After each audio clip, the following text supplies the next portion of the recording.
And welcome, once again, to another episode of the HoriZone Roundtable. I am Bob McDonald, and you can find me on Twitter at Bob McDonald. And with me is my co-host, Jimmy Lemke. Hello, everybody. How are your days? Don't answer that. It was rhetorical.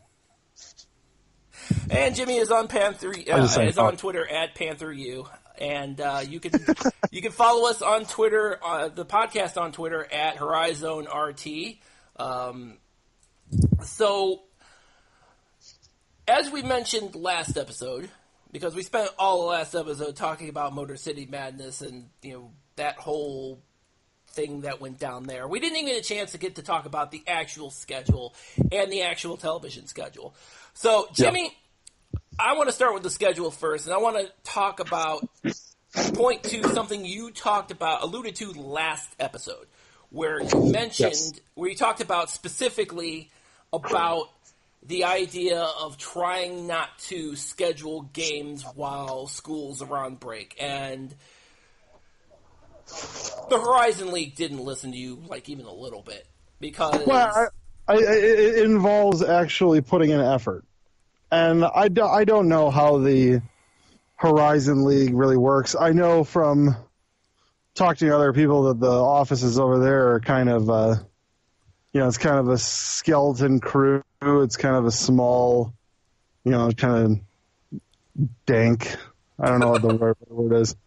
It's kind of a small office that's, kind of crappy. I think of the HoriZon League as kind of like this mom and pop store.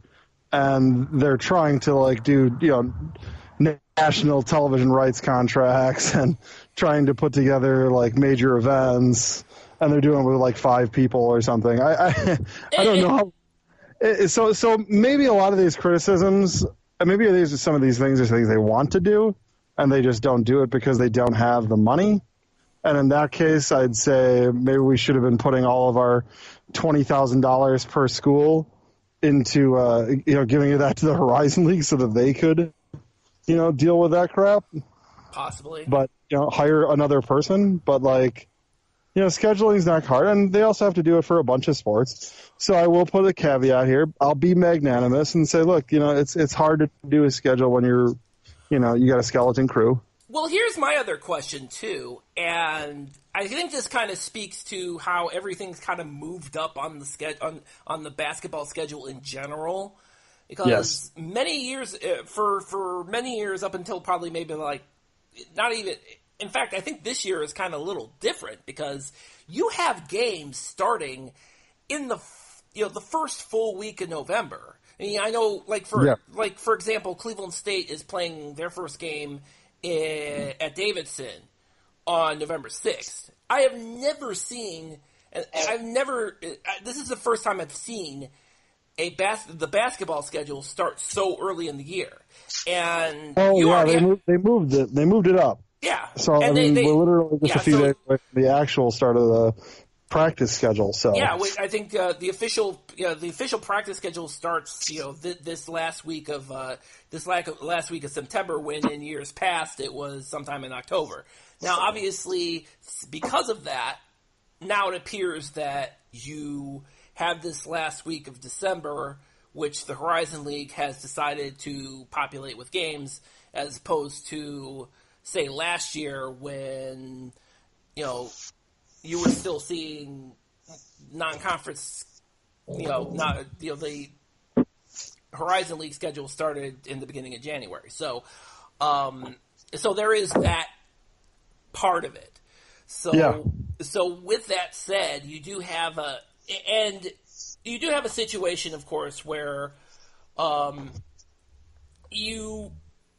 still, the fact still remains is that you for example, if you look at the first week of games, the first weekend of games starts on Friday, December 28th.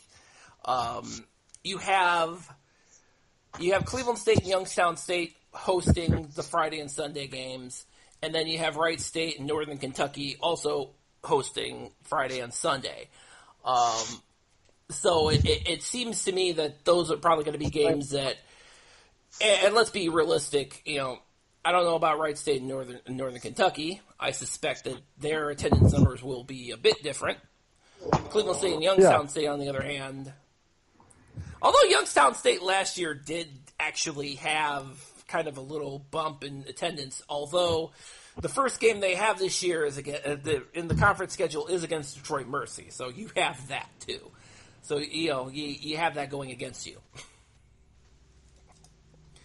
Right. Yeah. I mean, Wright State and Northern Kentucky. I mean, it's just I don't know. It's I'd like to avoid. I wish they could avoid having people play those games. I like the first weekend. Like I like the weekend where they do like the first weekend of December.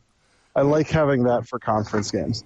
So I'd be fine with continuing some kind of arrangement with that.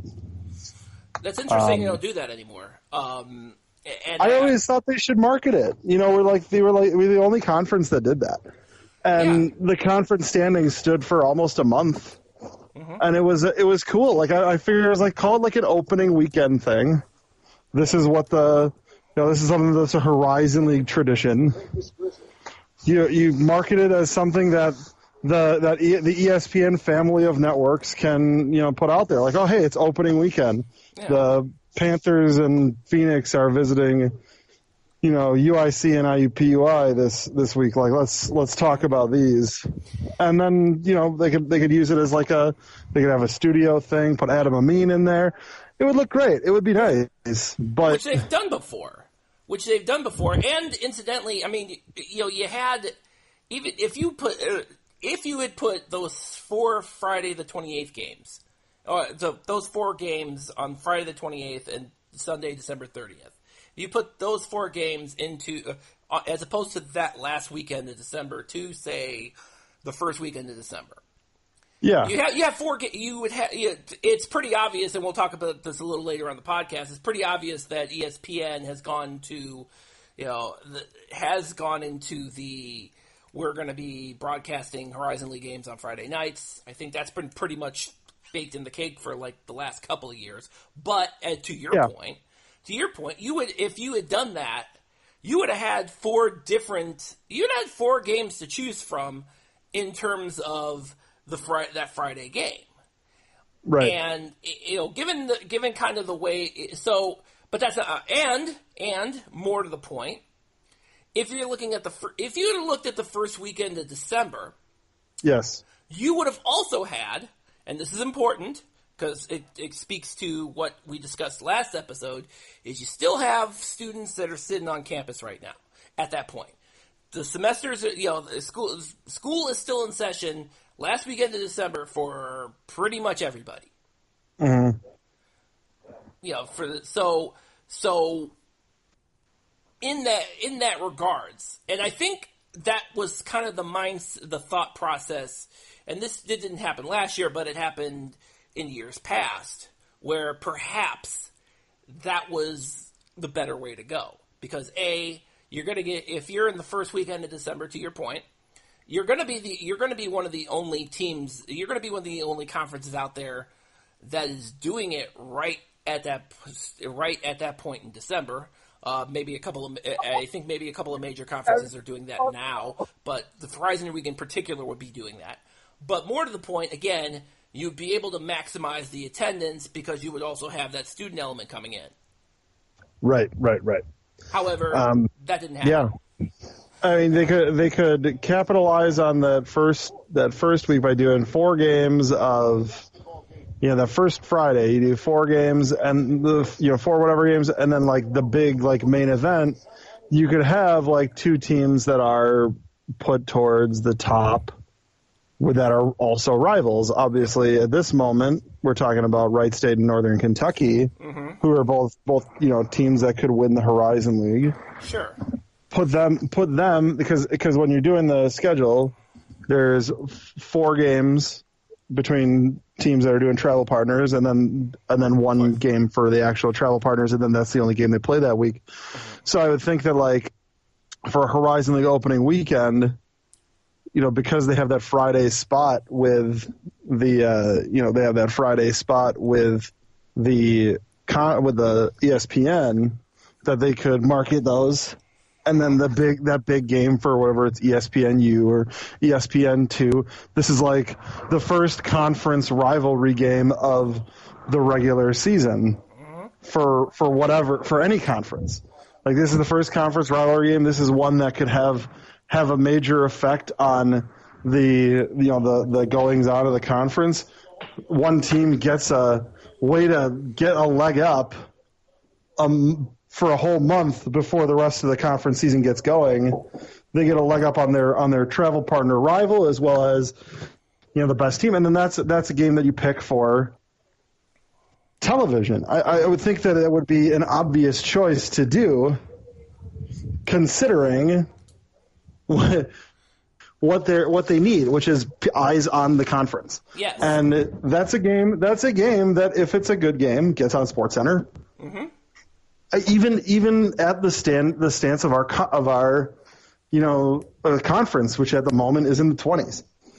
Even with that, you have the national TV contract, so we get a smattering games on national television. Mm-hmm. Obviously, ESPN could be pitched that this could be a smart idea. Put out the Wright State Northern Kentucky game the first week of December. These two teams are going to be vying for the conference championship. This is the first conference game of the season for any conference. Mm-hmm. Or it could be after the first 4 games of the travel partners against each other. And then you end it with and then you do like the Friday night at 9 o'clock or 8 o'clock or something. So you do it late enough that you can get the whole country. Granted, this whole country, when I say whole country, there's only going to be a certain amount of people that are going to be interested in the game, but you want to maximize that number. Mm-hmm. And there are a lot of people on the West Coast that love basketball, so you want them to be able to, put something out there where everybody's got it. So like an 8 o'clock or 9 o'clock start Eastern for that Wright State, Northern Kentucky game, just as an idea, and then that's how you push it. There you go. I would think that would make the most sense. There are many things that would make sense that just apparently don't anymore.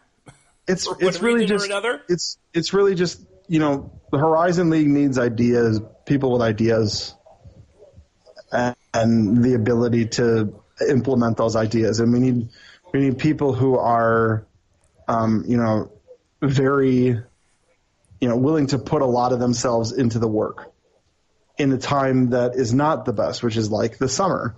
When there's no actual games, you have to do, you have to put in the work to get there.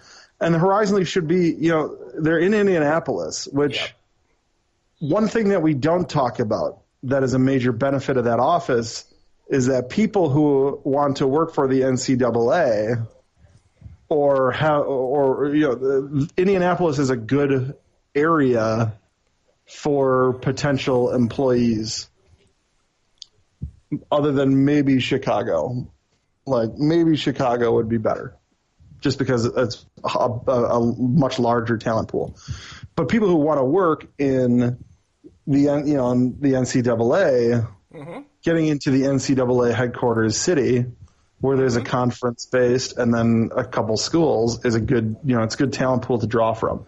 Sure. So there's got to be some ambitious kids out there who the Horizon League can hire at low cost where we can put them in a room and get ideas out of them on how to grow the brand, make the marketing work to the point where the Horizon League actually has, actually starts to grow as a conference. Because that's what we all need out of this we need a conference to grow. Yeah. How do we do that? We need people with ideas. And honestly, Mark Adams is out there too. Yes. Mark Adams, who works for ESPN, he's at Enthusiadams. We definitely want to get Mark on the show at some point. We do. Mark has sat down with conferences.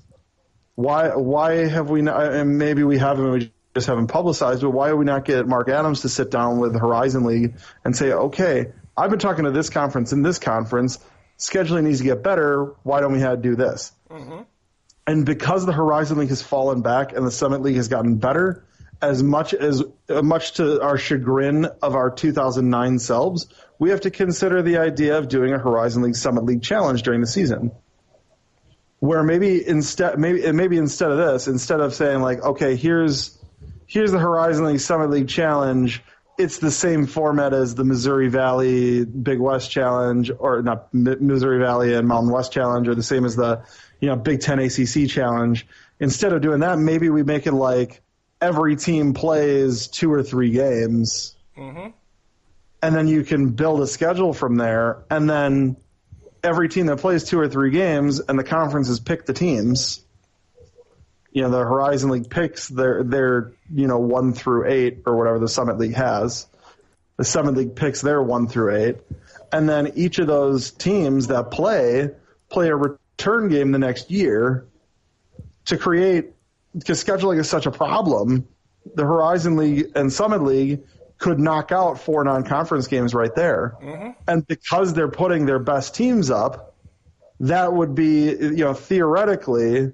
You have a minimum of 3, probably 4 games where the top, team in the Horizon League is playing the top 2 teams in the Summit League, and vice versa. Because you'll have the 2 games, and then the next year the return games for those. So they've got 4 games, and they're all quality games.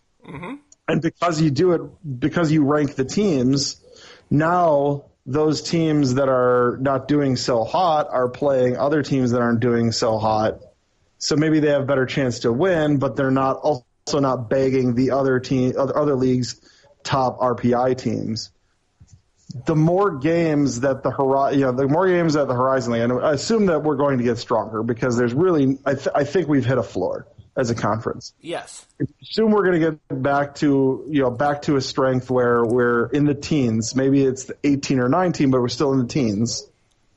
And the Summit League maybe hits like their absolute ceiling of like 14, 15, or maybe it's like 12. I mean, who knows? But like you get these 2 conferences together, the more games they play against each other, that's the less games that you have for Youngstown State to play.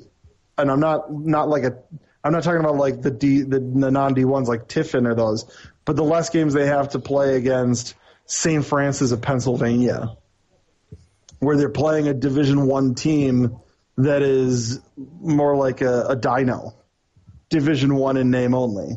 You don't want Horizon League teams to be forced to play, forced to go out and get bad games. So the less opportunity they have to do that, the better.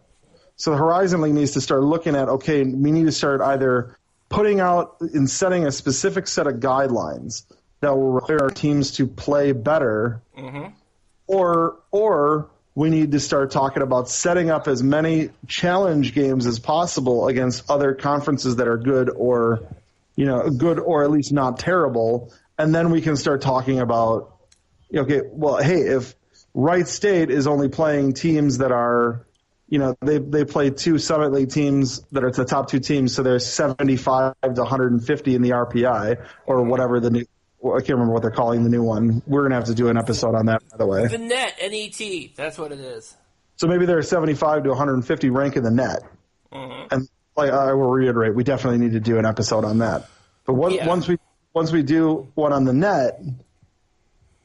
Say 75 to 150 in the net, Wright State's got 2 of those games, and then say the next 2 games that are return games like the year later, like for the teams that they played the year before are, teams that are 100 to 200 in the net. Those are 4 games that are not harpoons to their RPI or their net. Those are 4 games that are not harpoons. They've got, the 18 conference games and then 2 to 4 games in the Horizon League tournament. So you've already, for the regular season you've got 18 and 4, so that's 22. So Wright State now only has to get 8 games or 10 if they do an in-season tournament, an exempt tournament. So all of a sudden Wright State doesn't have as much to go out and get, and maybe we do that with not just the Summit but the MAC. And all of a sudden, Wright State's playing North Dakota State, South Dakota State, just assuming that these are the number 1, 2 teams in each conference.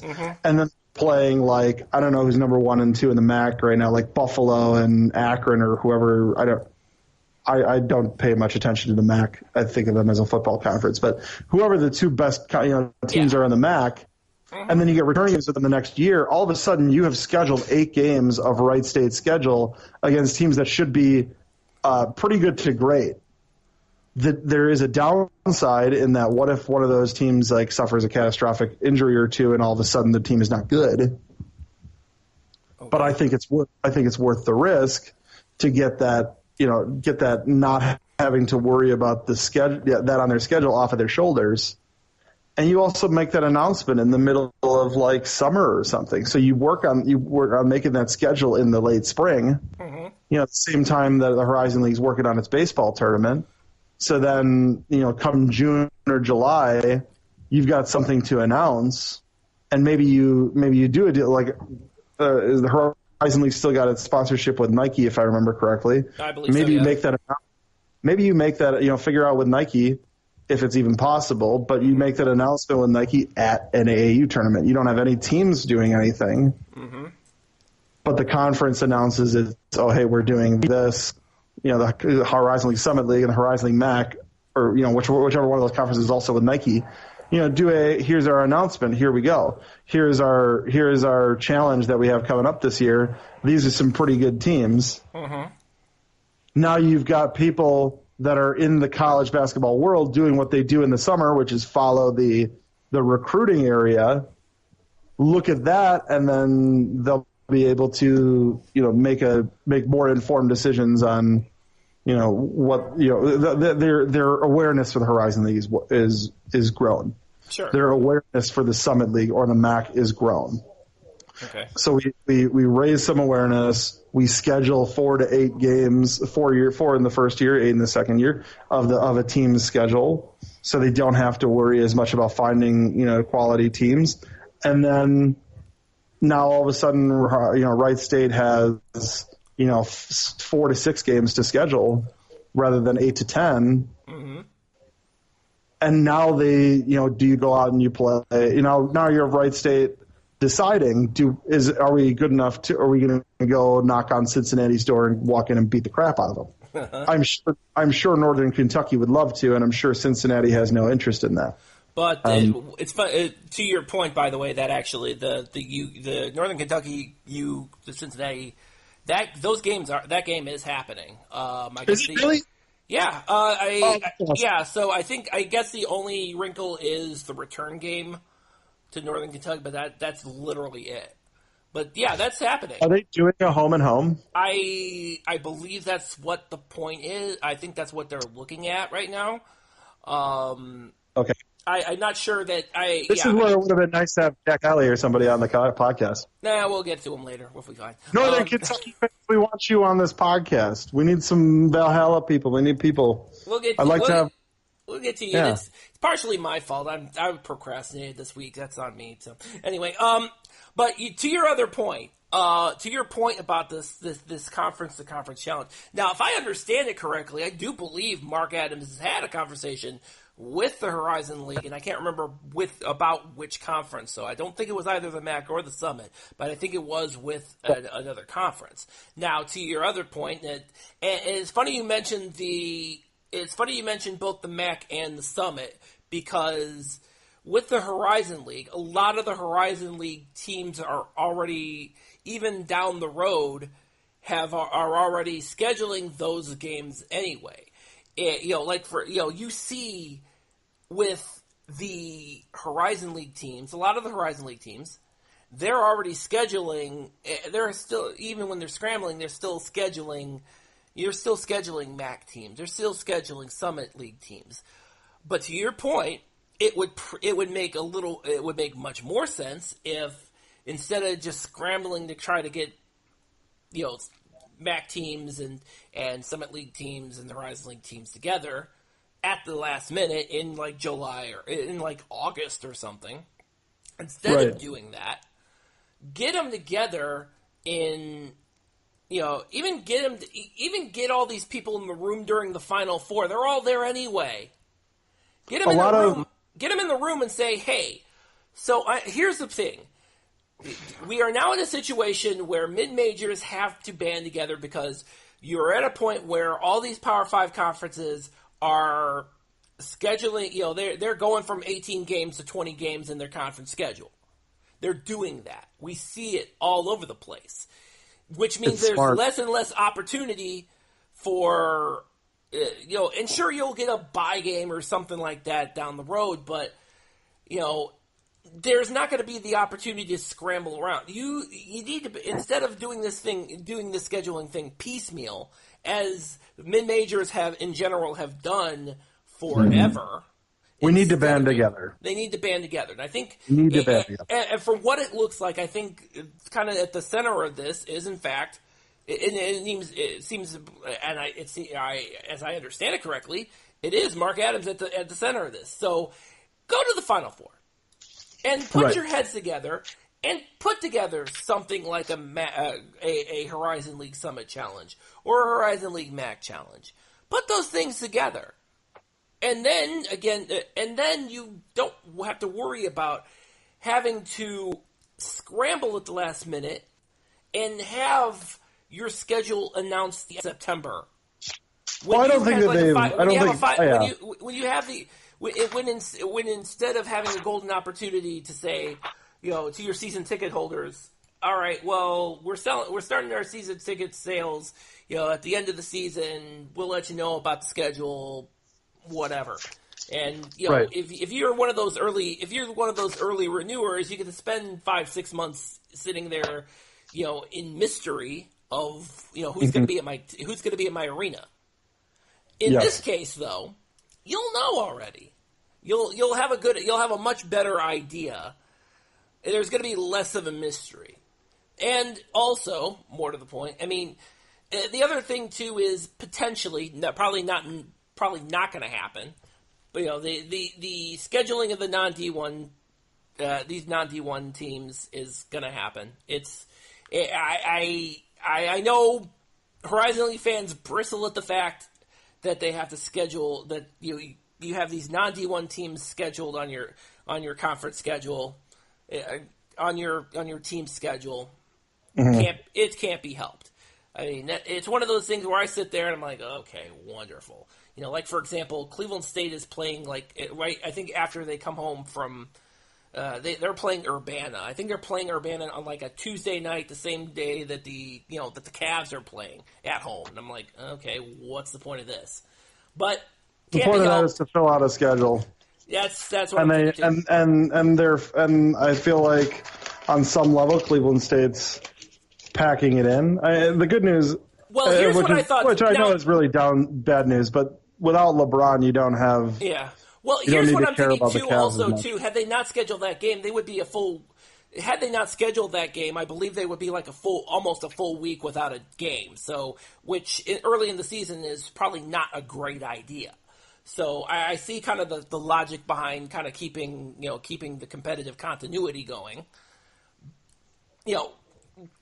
The team they're playing is, they're probably going to beat the crap out of them by like 30 or 40. But again, it's more of kind of keeping the continuity going. Otherwise, you're going to be a week out.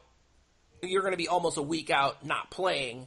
And even in the beginning of the season, that could lend to a little bit of rust too. So I totally get that.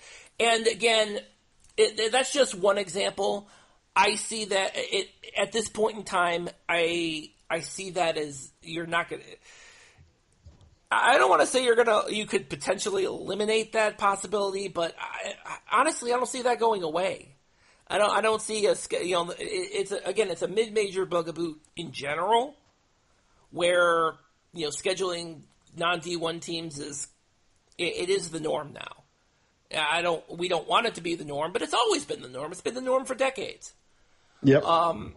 I'd like to avoid it at all costs, but it's not. I see now that it is absolutely unavoidable. Right. Do we want to have more than one non-D1 team on a Horizon League schedule? Yes, that would be the ideal pie in the sky dream. Right. But realistically, that's not going to be the case. And it hasn't been the case for years.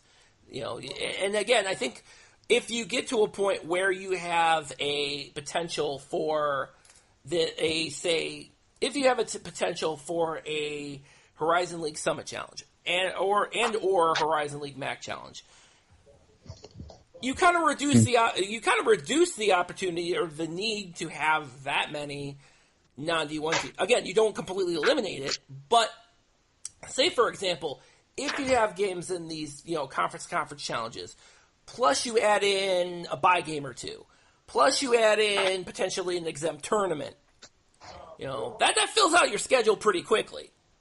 And if you can figure that out in April or May as opposed to August or July or August, all the better for you. And furthermore, gives you a much better opportunity to sell that schedule to your potential season ticket holders or your current season holders who might be on season ticket holders who might be on the fence about renewing.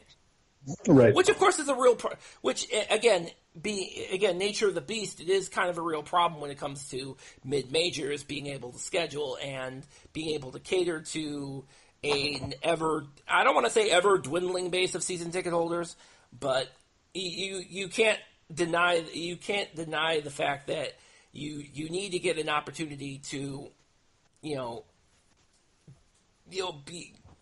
build a season ticket holder base that is, for lack of a better term, decidedly younger. Mm-hmm. And that's important. You've got younger graduates in there who are wanting to potentially be season ticket holders, but at the same time, they don't want to sit around and wait for when these games are going to come out. And again, in spite of the fact that there's no LeBron, how do you sell a recent graduate of Cleveland State on we want you to have we're season tickets are out today.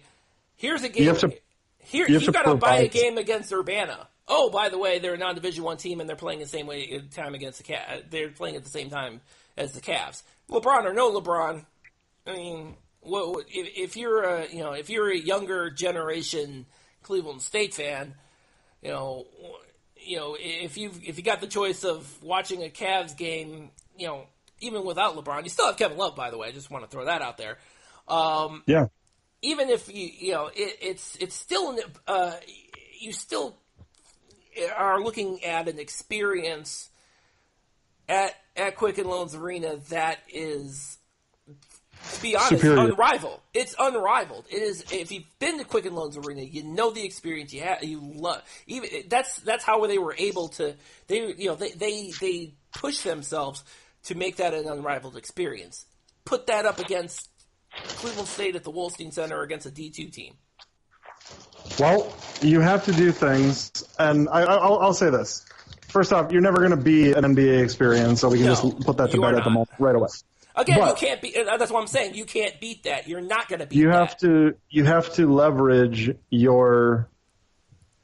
You have to leverage what works for you, and what works for the Cleveland States of the world is that you're trying to get alumni, and the one thing the alumni all have in common is that they all went to your school. I realize that sounds like obvious, but not really. I don't think that programs really take advantage of that.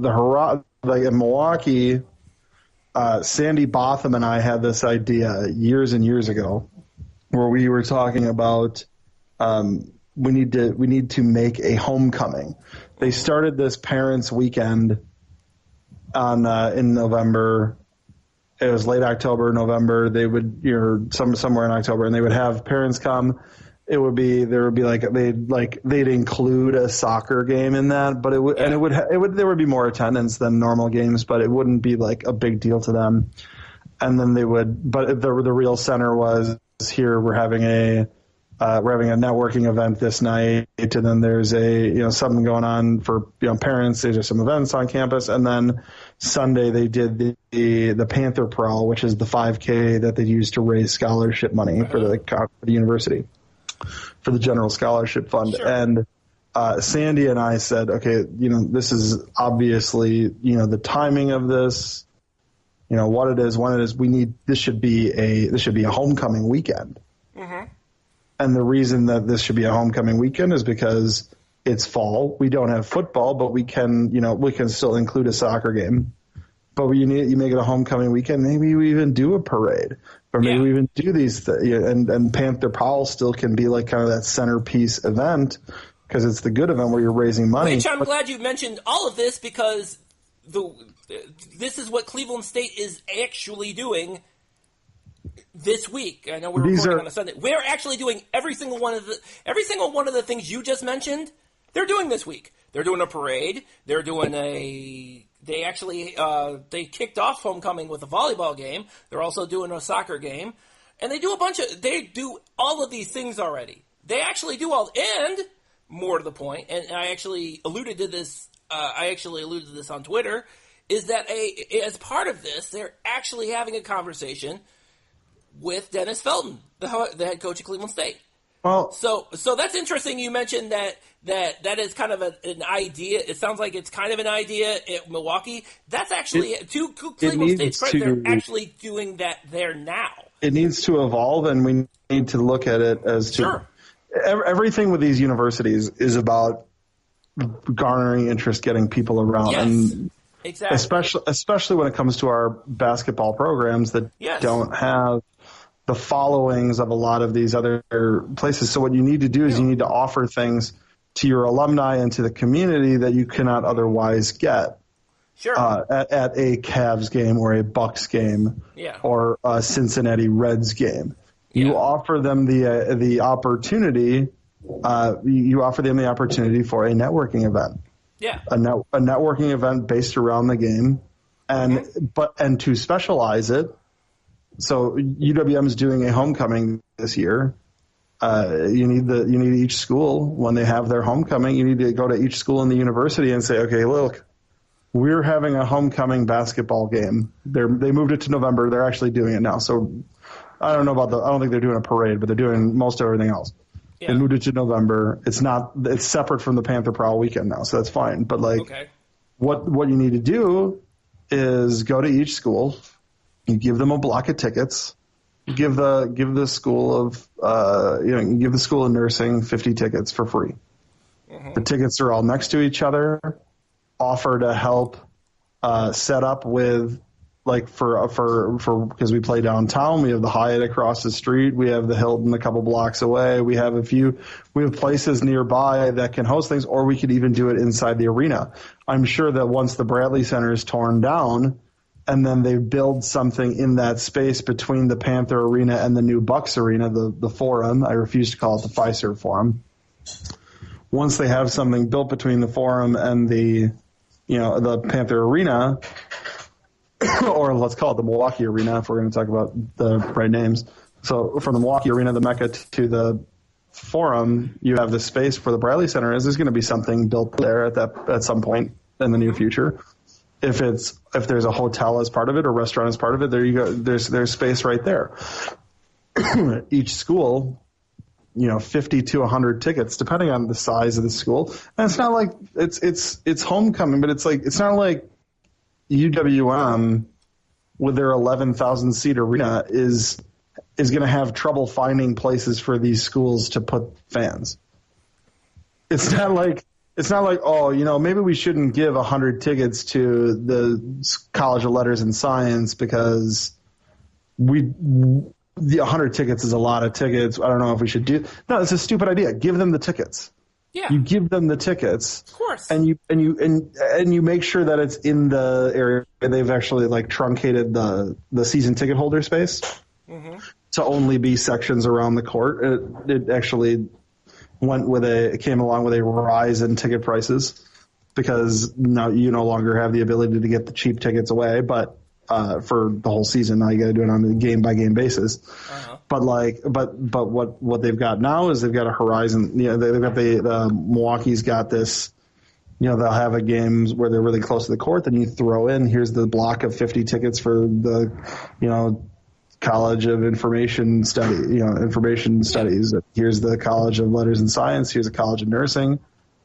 Put them all together you have something for every other media timeout during the game. You can acknowledge distinguished alumni from each college that has people in attendance at the game. And truthfully, I think that they should do that for every basketball game they have. But maybe apart from that, but then you do like the homecoming where you get every college involved. Mm-hmm. And then each game you have, because there's like 13 or 14 colleges at the university, everyone could take a game. And long story short, and I'm sorry that I rambled on this, but you leverage what you have. Yeah. And each of our universities have a group of people that paid us a lot of money to attend our place and learn from our place so they could get that degree that sets them up to start their careers and their adult lives. And now that they're in those adult lives, we need to pull them back. Yes. And too often, UWM did a really nice thing. I wish that they would be a little more I wish they'd be a little more explicit about this, but they've separated the UWM Foundation that raises money from the UWM Alumni Association that just does networking events and stuff. Yeah. Really? Wow, that's not. It's not. It's a little weird, but I will say this: I prefer it. I think that whoever came up with that did a great job, because we have a lot of alumni and they don't like getting phone calls about raising money. But you set up a networking event and the foundation will have somebody there to talk to them about what's going on in the university. Sure. So you have opportunity to leverage what you have, which is the academic side of the university, to help the basketball side of the university, which will in turn, the stronger a basketball program is, the better it is for the academic side of the university. You need to work with each other. And there's in Wisconsin here, the gold standard for using that is Donna Shalala. She's been I think she's still at Miami. I don't know if she's at Miami. No, she's actually running for Congress. Is she really? She is. And yeah, good luck to her. She's kind of phoning it in. So, but anyway. I do have to make a crack. Is Nevin Shapiro one of her big donors for her? Isn't he still in jail, man? I'm sure he's still in jail, but you can still wire money from jail. But unless he had to pay restitution, I don't know. So Donna Shalala became chancellor at Madison in the 80s, in the late 80s, and she recognized that the university, which had been a laughingstock in sports for a very long time, except for hockey, where it was one of the better teams, but they didn't have a Big Ten in hockey anyway, so it doesn't matter. They've been a laughingstock in Big Ten sports, mainly football, basketball, for a very long time. They were. And what she understood was that the athletic side of the university is the marketing side of the university. If you take away what they actually are, which is students bouncing a ball or throwing a ball, if you take that out of it, what is it? It's getting people to show up to see see you basically market your university to them for a couple hours. Yeah. It's marketing for the university. Yes. So when you recognize that is what the athletic department is not only some marketing, but the best marketing your university has. Once you recognize you have that, you're willing to invest, and I don't just mean money. In fact, a lot of times I don't mean money, but you invest the time and effort to leverage that. Yeah. Because have you ever seen The Program, the football movie? Yes. James Caan, who played the head coach in that, has this great line where I think he's trying to get his crappy backup quarterback reinstated because the starter is like in rehab. I believe and I think I'm paraphrasing here, and you don't get 80,000 people to watch a chemistry test. I think that exactly. I think it's a biology exam. Doesn't matter. And that's the point. You don't get 80,000 people to show up for that. At Milwaukee, we have gotten 11,000 people to show up to watch a basketball game. So you have that opportunity there. Yeah. You have the opportunity to get that. So Yes. Milwaukee needs to leverage what it has. It has a Division I basketball program that has some history, maybe not the greatest history, but some history with a Sweet 16 that your program and my program and a couple Horizon League programs have done, but only there's still only like 60, 70 schools in NCAA history that have been to the final or been to the Sweet 16. We have that. Cleveland State has that. They didn't get which is why we'll never let it go. Didn't 35 get vacated. years later. That didn't get vacated, right? So, but actually, also to your point, and to the marketing wing of your point, you will also notice that when you have a team that does well in an NCAA tournament, sure, you also, and this is true, you also find yourself as a university getting more applications to your institution. This happens. It happens everywhere. It's everywhere. It's well documented. Yes. Butler's first Final Four run netted the university something like $600 million of free advertising. Yes. Butler's basketball program will not spend that amount of money for the next 50 years. Never. So what are we talking about here? Your basketball program, because we don't play football, our basketball program is and it's our men's basketball program. Apologies, Amanda Braum. It's your men's basketball program. Needs to be there. Green Bay aside, because Green Bay has the benefit of nothing else going on once the Packers season ends. So Green Bay's women's basketball team, which is an absolute dynasty, they're able to leverage that, and that's good for them. And I'm glad they're able to do that. And I would love to be able to do it with our women's basketball team down here. It's easier to do it with the men's team.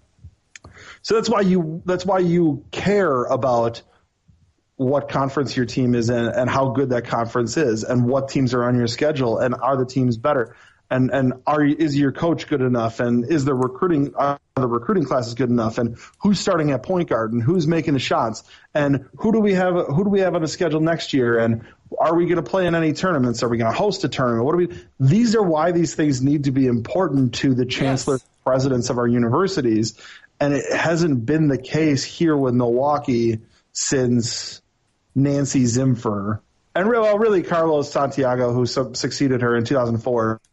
But he saw it and then saw Bruce Pearl leave, and that kind of there was a vacuum really that came in. Nobody's Bruce Pearl. Rob Jeter really never had a chance with those people. So it was you need to have somebody that understands what it is. Here, Mark Money, I don't think he gets it, and by don't think, I'm about 99.9% sure that the guy has no fucking idea as to what the athletic department, specifically the men's basketball program, can be. Well, if this guy understood what a successful men's basketball program would mean for his job performance and his bottom line and the things that matter to him, which are admission, enrollment, applications, student retention, these are things that matter to him, so he should pay attention to the things one thing that helps all of those things, which is a successful basketball program. Donna Shalala understood that. Brought in Pat Richter, who was the vice president of Oscar Mayer. He was an alumni, but he had never worked in college athletics before. Mm-hmm. He went and hired Barry Alvarez to be the head coach, and the rest is history after that. Yes. The basketball program ended up getting better. They went to a surprise Final Four. There's history there. But they leveraged the potential success of their program to get Herb Kohl to give dozens of millions of dollars to build the Kohl Center. Not to say that Milwaukee is going to get Satya Nadella, CEO of Microsoft and alumnus of the university, to give us dozens of millions of dollars to build an arena. I don't need them to build me an arena. We do need that practice facility, which I understand there's some news on that. I've been very busy with work, so I haven't seen it, and I got back from vacation. But you need to be able to leverage these things to get your program better, because as your basketball program gets better, your university gets better. And for a lot of academic people, that is like grating on the ears, because this idea that, oh, why the hell? There's a lot of people, and our university is definitely a shining example. What's interesting with that is, and I think we've talked about it this don't like episode. spending money on athletics, but they don't. I think I've talked about this in They don't episodes understand what it past. is. Yeah. And it's funny you mentioned that, because you have, and I think we've probably talked about this at least once or twice in episodes past. At Cleveland State, the opposite is true. All of the donors, like a Donald Washkowitz, the CEO of Parker Hannifin, sure, he's already donating millions of dollars. They've renamed the engineering college after him. Yeah. So it's interesting that you mention that dynamic where you want to try to use athletic as a vehicle to get those rich donors back. Where at Cleveland State, the opposite is true. The rich donors are already in academics. It's not just see, which is funny because you don't actually see. But you don't see it's not just the rich donors. Yeah, sorry, go ahead. Yeah, but to your point also, and this is important as well. I have always believed that because it seems to me that the approach to a lot of these schools is that your focus is on throw some advertising dollars out onto the local radio stations and try to sell tickets to the community first. That seems, and it may not be correct, but that is the perception I see. You do not have your primary focus is on the community. If you're in a major marketplace, which literally everybody but Green Bay is, the advertising isn't really going to. There's not as much of a reach there, which is why I've always contended the primary focuses you need to have at your institution, and every single one of these institutions, is you need to focus on students. You need to focus on alumni. You need to focus on faculty and staff. People have a vested interest in your institution, and then focus your marketing on that. Focus your energies on that, and then I'll tell you why they don't. They give faculty and alumni a lot of times will get they can get a discount. Yes, they do. Young alumni at our university. Students don't pay. Yeah. Well, students do pay. They just don't know that they pay, which is another thing. I think that they should be at the beginning of every fall semester. I think that they should print out.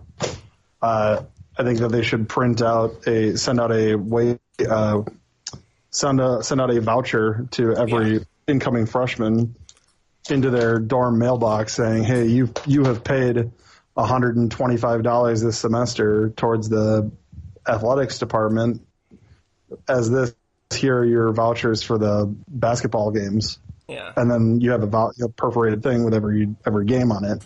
So you give students something in their hand that lets them know, oh, hey, by the way, you paid for this. You may want to take advantage of it. They don't do that. I don't know. There's a lot of institutions that do that. It was told to me by somebody that used to work there that in the athletic department that might be, and that's probably true. It was told to me by somebody who works there that they don't want to spend that money, which is not much money, because they're not sure if they'll have the actual advantages that it brings. But whatever. I don't. What advantage? What does it matter? What does it matter?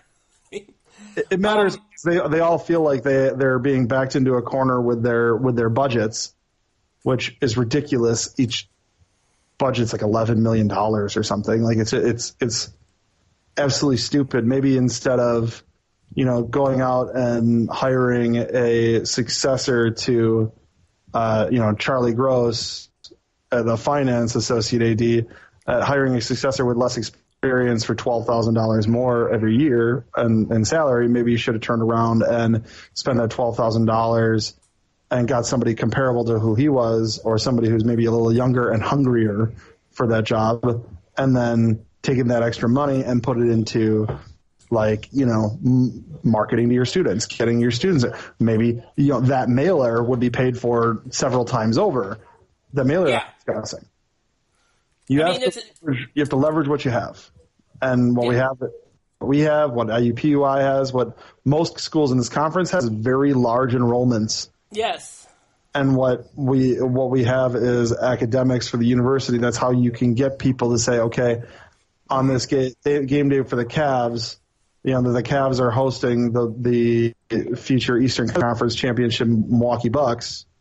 Instead of that, how about I'm going to go to the Cleveland State game because I'm a College of Business grad and I want to move up in the world, and I know that they're having a kind of like a pregame networking event at the Cleveland State game down at the Wolstein Center in one of the side rooms. Maybe I should go there and rub elbows with some really highly successful alumni. Sure. That maybe I can find, elbow my way in and get my foot in the door somewhere and advance my career. These are things that those people, these young alumni, those middle-aged alumni care about, career advancement. Sure and do. what Cleveland State can offer them is the opportunity to rub elbows with people who have already reached or gone beyond the level that they have ambitions for in their own careers. Yeah. That's something Absolutely. that they can do. Absolutely. And they don't. Why? I forget the name. What was the name of the big donor you're talking about who's already giving money to the academic side of the university? That would be Donald Washkowitz, the CEO of Parker Hannafin. Okay. Donald Washkowitz, CEO of Parker Hannafin. Would you be willing to give us an evening of your time? Not asking for money at this moment. We know we appreciate that you have given so much to this university, so much above and beyond. What we'd like to do is we'd like to set up a pregame kind of this is a Saturday. We have a game at noon. We'd like to have a luncheon pregame at the Wolstein Center. Yeah. We'd like to recognize you at the game. For being a distinguished alumni. We'd like to have you here at this event. We're going to have 100 to 150 College of Business alumni that would like to talk, that would like to, shake your hand in this. Would you be willing to do this? I don't think Donald Washkowitz is going to say no to that. Hey, sign me up for that. Well, I'd go. Right? What you don't do is take their money and then say, okay, I don't care what you're telling me. I'm still going to fire the basketball coach in the dumbest way possible. And never mind. I'm not going to say. I'm not going to say. I'm guessing. I know where you were going with that, so I'm going to cut you off. I'm not going to go deep into it. Yeah. But any Milwaukee fan that listens to this podcast that is not a fan of me, or anybody who lives in Wisconsin, turn on a television. Watch where things are going. Every time you see a Wisconsin basketball game on, look at the court where it says Ab Nicholas Court for the late Ab Nicholas, who's the father of David Nicholas, who is our largest donor for a very long time. He was originally brought into the group because he became personal friends with Bruce Pearl when he got here, and he was a very, very ardent supporter of Rob Jeter, and he no longer gives money to the university. He definitely is not giving money in any specific large sums to the School of Business, and anybody who works, for the foundation or is in Chapman Hall where the chancellor's office is know what I'm talking about. And I'm still pissed that she haven't gotten rid of her because of that. And you should be pissed too. And I don't know why the School of Business dean, the dean of the School of Business, hasn't gone down and lit Chapman Hall on fire because of how much that woman cost the university. But whatever, that's just me. My point is that turn on a television and watch David Gruber. David Gruber is who's the like personal injury lawyer you guys got? Is it Tim Misney? Is he the? Yeah. You guys have. Well, see, you're from Milwaukee and you know who Tim frickin' Misney is. You know how I know who Tim Misney is? How do you know? Please tell me. I got to hear this. Mike Polk's YouTube channel. Oh, for. I love Mike Polk so much, and he did 10, 12 years ago. He did a YouTube video where he fakes a Tim Misney commercial, and it's hilarious. Yes. It's a minute. He at a comedy show, Mike Pohl Jr. actually had Tim Misney and I don't know why I remember this, Yeah. and I wish I hadn't. Apparently, he during a comedy show, he actually had Tim Misny go up on stage and read a chapter of, I want to say, one of the 50 Shades books. Oh my God, you got to look it up. It is the most ridiculous thing ever. It's actually pretty funny. But yeah, you have Tim Misny. yes, We have David Gruber in Milwaukee. David Gruber's one call, that's all. That's his like slogan. 276-6666. It's really funny. He has kind of an effeminate, like lispy voice when he's doing his commercials. In real life, he's got this like low, raspy voice. I don't know how both of those voices exist in the same body, but it's really funny. David Gruber is an awesome guy. He's great. His son Steve's a good kid. I love the whole family is great. He, like David Nicholas, originally brought to the fold by Bruce Pearl, became long-term friends with Rob Sure. Jeter and that, and has since stopped supporting athletics at the level that he has. You could turn on any sports game, and David Gruber, who used to appear in commercials talking about I'm a Milwaukee Panther athletics, is now showing up in a supporter of Marquette Athletics. I'm a supporter of Wisconsin Athletics. David Nicholas, who's the CEO of Nicholas Investments, the hedge fund or the investment firm that his father founded. His father played for the Badgers around World War II or something like that. He, after his father died and he inherited the money, as well as being the guy who runs the large investment firm, gives a ton of money to the university. He gave a ton of money to the University of Wisconsin to put his father's name on the court. You have to treat these people well. And when you don't, stupid shit happens. Yep, sure does. Hey, it's Mark Money, stupid shit happens when you do stupid shit. Yeah. And you stupid shit. All right. That's what happens. So, university... They need to leverage what they've got. Leverage the alumni. This is true. You are absolutely correct. I am 100% with you. You don't just pick pockets. You give them what we don't have. Yeah. Networking. They need networking. Absolutely. Young alumni want to advance their careers. You put the guy who used to be the CEO of Northwestern Mutual Insurance, the guy who used to be the CEO of Harley Davidson, the guy who used to run Johnson Controls. We have all these guys who used to be CEOs of Fortune 500 companies. Yeah. And now Satya Nadella. God, if you get Satya Nadella in here and you do a networking event around a basketball game where alumni would pay a couple $100 just to meet the man. So stupid. What's interesting, and again, to your point, and you do see that, and I think at some institutions, and to your point, at some institutions, this does happen. It's just going, I think, to your point, if you moved one of those, and again, Cleveland State is really good at doing this. Washkowitz is on campus all the time. One of the Monty Ahuja, who's the founder of TransStar, big alumni donor. He's also he's also very well in the Andy Puzder, and if that name sounds familiar, I know that name.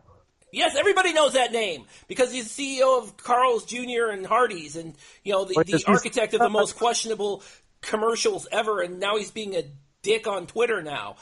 He's a Cleveland State alumni, and he was he's been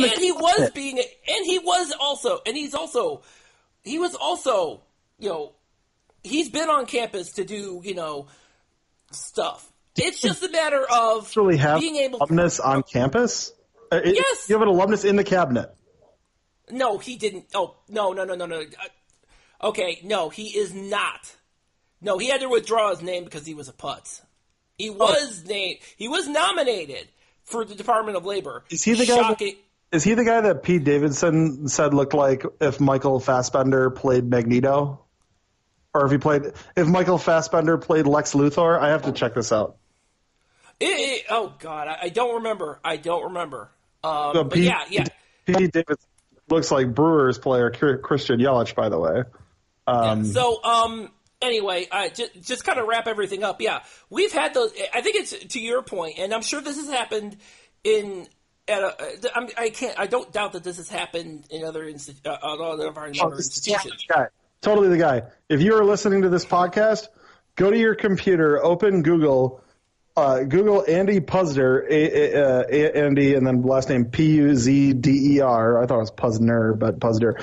Google Andy Puzner. Look at the first image on there, and tell me that Pete Davidson from Saturday Night Live didn't knock it out of the park when he said that looks like Michael Fassbender playing Lex Luthor. It's the funniest thing I've ever seen. It's so accurate. It's so accurate. Enjoy that mental vision.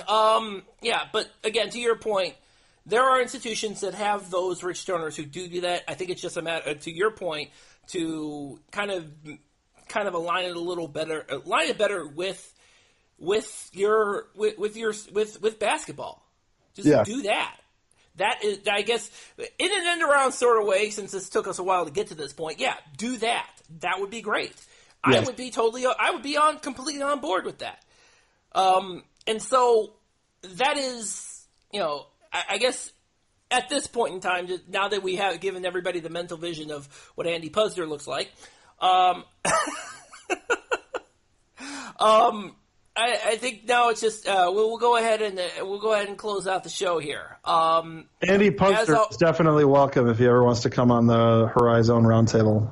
I just called him a dick. He's not coming on here. What is wrong with you? Well, maybe he likes that. I don't know. Maybe he's maybe he'd be appreciative that you're honest about him. Who knows? All right. Anyway, I doubt that very highly.